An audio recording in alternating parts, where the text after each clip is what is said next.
네, 여러분 안녕하십니까? 아나운서 허연주입니다. 제22대 국회의원 선거를 앞두고 목포 MBC는 유권자들의 알 권리를 위해서 목포 선거구에 출마한 후보자들의 공약과 각오 등을 알아보는 시간을 마련했습니다.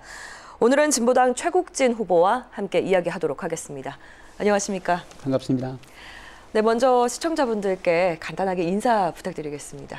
존경하는 목포 시민 여러분 반갑습니다. 진보당 목포시 국회의원 후보 기호 7번 최국진입니다. 일단 대불산단 조선소에서 근무를 하셨다고 하던데요. 기억나는 에피소드라든가 좀 사연이 있으십니까? 해불공단에서 일하게 된 것은요. 대학을 졸업하고 예. 제가 군대 갔다 와서 잠시 저기 시장에서 일을 한 적이 있는데 예. 어느 후배가 찾아와가지고 그러더라고요. 네. 선배님 뭐 하십니까? 목포에가 지금 큰 조선소가 들어와서 예. 노동자들이 많이 모이고 있는데 그래 노동운동을 해야 되는 거 아닙니까? 그래서 그때 내려오게 됐고요. 내려와서 대불공단에서 쭉 현재까지 일하고 있습니다. 예. 좀 몇 년이나 되셨죠? 제가 현장에 있은 지는 17년까지 한 18년 정도 일하고 예. 그리고 나서 이제 민주노총 노동조합 일을 하기 시작하면서부터는 지금 네. 현장에 없고 계속 노동조합에서 일을 하고 있습니다. 예. 있으시면서 좀 보고 느낀 점이 좀 남다를 것 같습니다. 인상적인 것이 있다면요. 제가 거기에서 일한 지 한 5년 정도 됐을까요? 예. 대불공단은 그때 당시에 임금 체불이 상당히 만연했어요. 그래서 거기가 워낙 다단계 하도급이 있다 보니까 마지막 단계에 있는 그 하청업체가 네. 보통 한 수명을 1년 정도 하고 나면 그냥 그동안 계속 누적된 빚이 한 번에 딱 털면서 예. 회사 문을 닫고 어느 날 사장님이 사라져버려요. 아침에 출근했더니 우리 사장님이 안 계시더라고요. 그래서 알아보니까 더 이상 많은 빚 때문에 견디지 네. 못하고 그냥 조용히 야밤도주를 하신 거였어요. 그래서 그때 임금이 체불돼가지고 거기에 있던 한 30여 명의 노동자들하고 네. 같이 임금 체불된 임금을 받기 위한 투쟁을 천막농성까지 해서 그때 한 달 정도 했던 기억이 있습니다. 네. 그래서 제 명함에도 들어가 있는데 제 이력 속에 대불공단 최초로 100% 임금을 받은 투쟁을 했다 이런 거거든요. 근데 임금을 받으면 임금을 100% 받아야지 그럼 몇 프로를 받겠냐는데 그때 당시에는 임금이 그렇게 밀리면 통상적으로 그 단계가 더 위에 있는 공장에서 네. 그러면 한 70% 임금을 줄 테니까 음하고 가자. 이게 통상적인 관례였어요. 그것도 얘기하지 않으면 안 되고 그냥 노동자들이 뭉쳐가지고 네. 우리 임금 내놔라 여기서 일을 했으니까 하청업체는 장은 도망갔어도 여기 공장에서 우리 일했으니까 공장주가 줘야 되는 거 아니냐 이렇게 예. 하면 보통 70%에 합의해서 주고 이랬었는데 100%를 받아내셨고요. 계속 반복되는 것을 예. 막아야겠다는 생각이 들어서 그때는 100%를 받고자 한 20일 넘게 그렇게 예. 싸웠던 기억이 있습니다. 그 투쟁과 좀 연장선에서 그럼 자연스럽게 정계로 입문하시게 된 걸까요? 좀 계기가 궁금합니다. 그런 것은 아니고요. 예. 그러면서 제가 노동조합을 만들게 됐어요. 예. 이게 이런 것이 계속 만연하다 보니까 노동조합을 만들어야만이 이런 것이 반복되지 않겠다. 더군다나 다른 게 아니라 임금을 체불하는 구조만큼은 어떻게 좀 바꿔봐야겠다. 네. 다른 건 아니더라도 일한 임금은 받아야 되는 거 아니냐. 그래서 노동조합을 좀 만들려고 했고 그때 노동조합을 만들었던 것이 계기가 됐고 현장에서 쭉 활동을 하다가 한 2017년부터 예. 본격적으로 노동조합 활동을 한 활동가로 나오게 됐죠. 예. 그리고 나서 최근에 또 노동조합을 하다 보니까 예. 한계가 또 명확하고 정계에 좀 입문하겠다 이런 고민하게 된 계기가 있긴 했습니다. 네. 목포에서 또 청춘을 좀 보내셨어요. 목포대학교 졸업하셨는데 당시 어떤 학생이셨는지요? 네. 제가 목포에 처음 왔어요. 저는 이제 장흥에서 태어나서 장흥에서 예. 고등학교를 나왔고 목포대학교로 오게 됐는데 대학에 와서 첫 번째 했던 것이 이제 대학에 오니까 좋더라고요. 다른 게 네. 다 좋은데 새로운 소위 그때 당시에 사상 예. 전혀 그동안 알지 못했던 새로운 사실을 알게 되고 그러면 이제 학생운동을 시작하게 됐는데요. 예. 학생운동을 했던 학생이었죠. 예. 수업은 거의 들어가지 않고 최근에 우리 교수님이 예. 제가 선거에 나간다니까 후원금을 보내시고 그래서 예. 제가 교수님께 전화를 좀 드렸더니 뭘 하시던가요? 그래 너 이럴 줄 알았다. 아, 이럴 줄 알았다라고 그렇게 하시던가요? 속을 썩이더니 아, 그러셨구나. 그 열심히 학생 운동을 하고 또 청춘을 불태웠던 이 목포, 최국진에게 목포란 어떤 겁니까?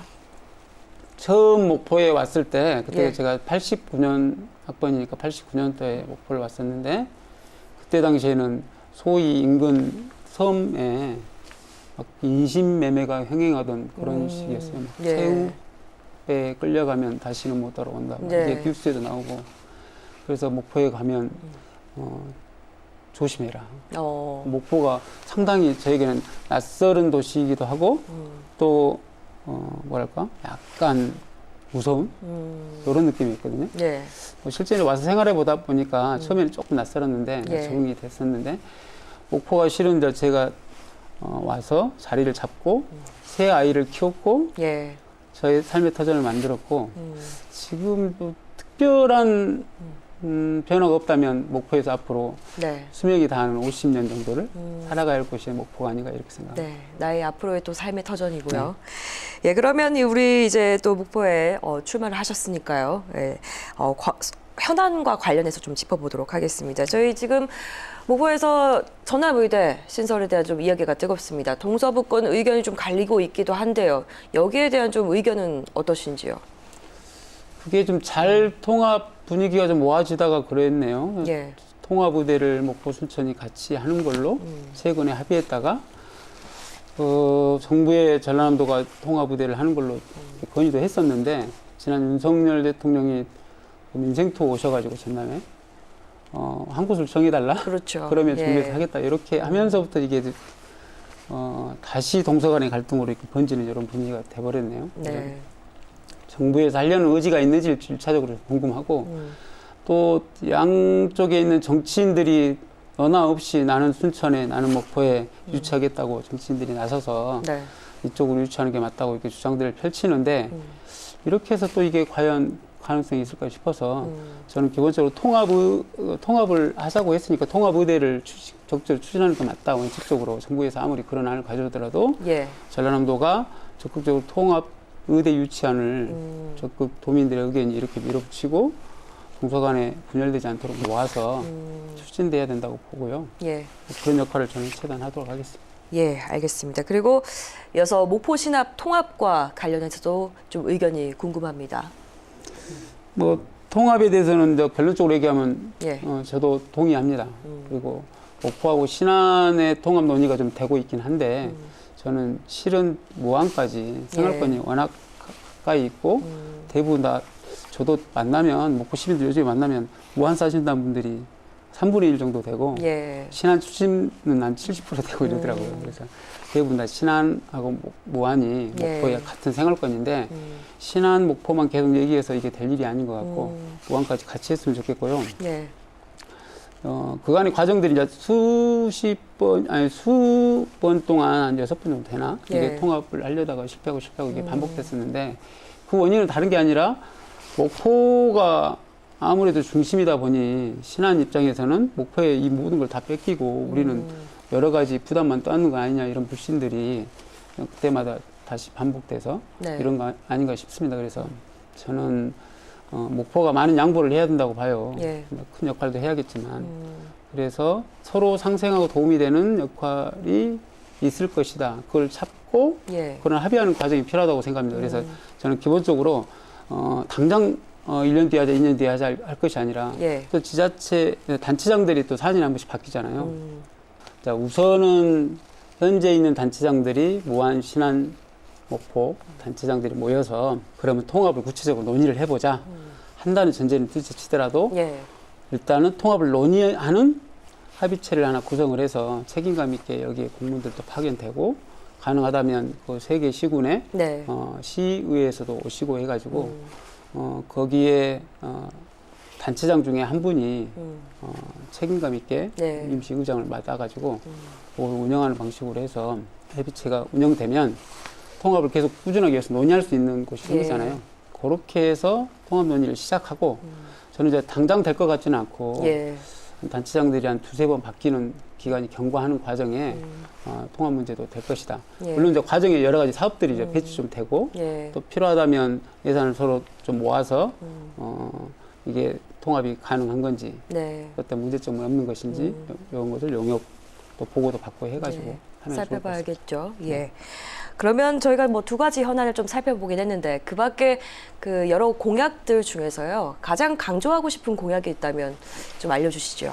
저는 이제 기본적으로 이제 청년 공약을 하나 내긴 했는데 예. 청년들은 지금 뭐 인구 절벽하고 청년들이 결혼도 애도 안 낳는다고 이렇게 얘기하는데 네. 뭐 다 아시는 답인데 청년들한테 그렇게 뭐라고 할 것이 아니라 청년들이 애를 낳고 살 수 있는 공간을 사회와 국가가 만들어야 된다 이렇게 하잖아요. 그래서 예. 청년들이 결혼하면 기본적으로 집 하나 정도는 무상으로 줘야 되지 않냐 이런 공약을 내세우고 있고요. 예. 또 하나는 제가 이제 대불공단에서 일을 했고 아까도 말씀드렸는데 과거에 임금 체불이 되고 이런 과정들을 겪으면서 조선업이 짧게는 한 5년에서 10년 정도 막 주기를 갖고 네. 올라갔다 내려갔다 하거든요.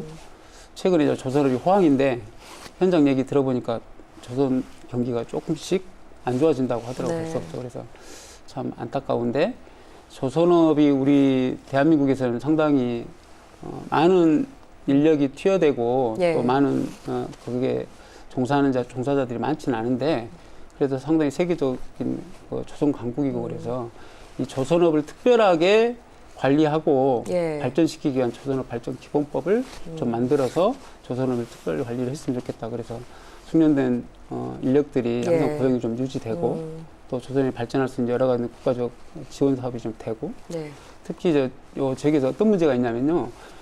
이게 3D 업종이다 보니까 그 이주 노동자들이 대부분 차지하고 맞습니다. 있거든요. 예. 그래서 여기 정주에 있는 노동자들이 오히려 이 조선업에서 밀려나고 있는 그런 상황이어서 이주 노동자들을 싼 임금으로 저임금으로 사용하는 것을 예. 남용하는 것을 막는 이런 것까지 구체적으로 좀 했으면 좋겠다 이런 생각이 있습니다. 네. 지금 6명의 후보자가 있습니다. 다른 후보자와 좀 견주어봤을 때 나만의 강점을 어필해 주신다면요. 제가 항상 얘기하는 건데요. 윤석열 검찰 독재와 가장 잘 싸울 수 있는 사람이 예. 최국진이다 이렇게 주장을 합니다. 네. 제가 우리 후보자들 중에서 전과가 없으신 분도 계시던데 네. 특별히 전과 그때 누가 얘기하더라고요. 전과가 4건이나 된다고. 네. 근데 4건의 전과가 다 여러 가지 시위와 예. 투쟁 과정에서 생긴 거거든요. 가장 많이 싸워봤고 예. 싸우는 과정에서 어떻게 이기는지도 알고 싸울 때는 말보다 예. 행동이 좀 앞서고 이런 것이 없지 않아 있습니다. 그래서 예. 가장 잘 싸울 수 있는 후보 진보당 최국진입니다. 예. 좋습니다. 마지막으로 저희 각오 겸 지역민께 한 말씀 부탁드리겠습니다. 대부분 국회의원이 왜 되려고 하냐, 국회의원이 그렇게 좋냐 이렇게 말씀들 하시더라고요. 제가 국회의원이 좋아서 하는 게 아니라요. 제가 민주노총 중앙에 올라가서 한 2년 서울에서 생활해 본 적이 있습니다. 생활의 대부분을 국회 앞에서 농성을 하고 천막을 치고 이랬던 기억이 있네요. 국회에 가보니 그 300명의 국회의원들이 노동자를 위해서 법과 제도를 만들어줄 국회의원 한 명 찾기가 그리 쉽지는 않았습니다. 그리고 또 그들과 뭔가를 해보려고 해도 수개월이 걸려서 겨우 통과된 법도 최근에는 윤석열 정권이 계속 거부권을 행사해서 다 실패하고 있는데요. 결국엔 국회의원들이 법과 제도를 만들고 또 우리들의 필요한 예산들도 편성을 하더라고요. 이런 막강한 권한을 가지고 있는 국회의원이 누가 돼야 되느냐. 그들이 뭔가를 결정할 때 왜 어떻게 결정할까? 자기 동료, 친구, 이웃? 이들의 영향을 받지는 않을까? 그들이 갖고 있는 생각에 의해서 그 결정을 하겠죠. 그래서 저는 목포 시민께 부탁드리고 싶은 것이 여러분의 동료이자 이웃인 사람을 국회의원으로 뽑아서 올려야 그 국회의원이 우리 목포 시민들의 권리와 이익을 위해서 일할 것이다. 그래서 너나 없이 선거 때가 되면 나와서 내가 목포를 위해서 일하겠다. 그리고 내가 목포에서 태어났고 목포에서 근거를 이렇게 가지고 있다고 말씀하시는데요. 목포에서 현재 살아왔고 세 아이를 키웠습니다. 앞으로 50년간도 목포에 살아갈 계획을 갖고 있습니다. 목포에서 살고 앞으로 목포에서 살아갈 여러분의 이웃 동료인 저 최국진을 국회로 보내주십시오. 네, 국회의원 후보에게 듣는다. 최국진 후보와 함께했습니다. 함께해 주신 여러분 고맙습니다.